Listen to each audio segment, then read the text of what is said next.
Hey everyone.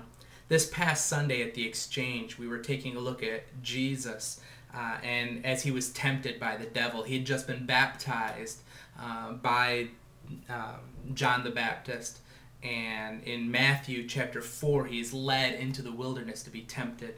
And each time he is tempted by the devil, he responds with, "It is written," and then he quotes a passage from the Old Testament. And many times when we look at the life of Jesus, and especially like at these temptations, we think, well, of course he was able to stand up in the face of temptation. He was Jesus. Of course he was able to do that.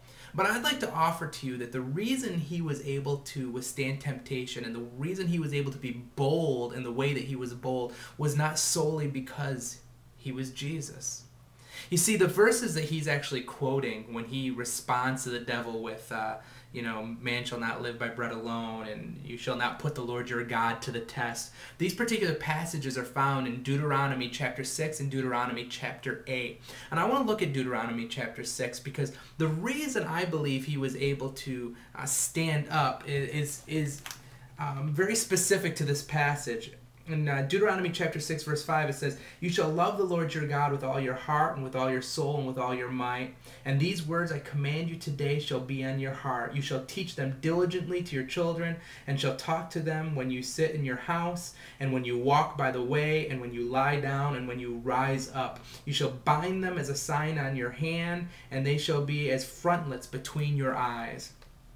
You see, the reason Jesus was able to stand up in that particular situation is because he was raised in a culture of acknowledging God. Mary and Joseph and Jesus would sit around during the day and discuss God and what he was revealing to them.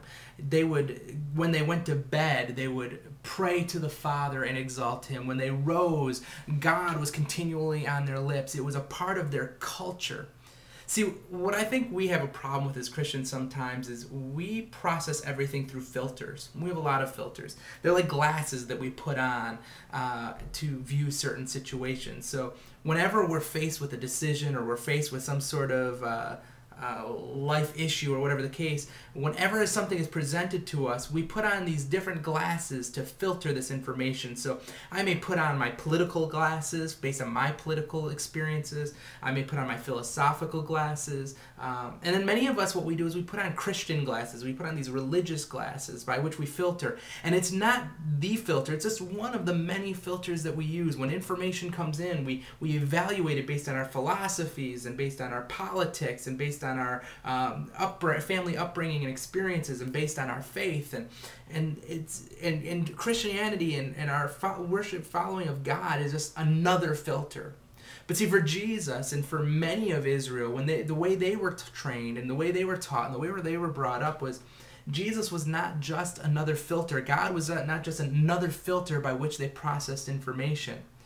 What we need are not new lenses by which to view the world, new religious Christian lenses. We need new eyes. We need a culture of God. God ought to be continually in our conversations. God ought to be continually in our relationships and in our families and in our workplaces. And I'm not talking about radical, crazy, can't talk about anything but God, but he ought to be a part of our culture and our life in a different way than other things are, in a different way than politics, in a different way than philosophies and all of these other things. He ought to be the driving force. First, everything is handled with a perspective of God, and then we can process through these other filters.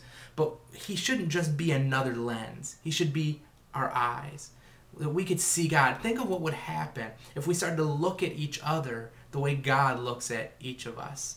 What would happen if we looked at every single decision that we make with the idea of not God is my partner, but God is my king. And he's not just a filter that I process information through, but he is actually the very being by which I live and sustain and have my life. Like, he is it.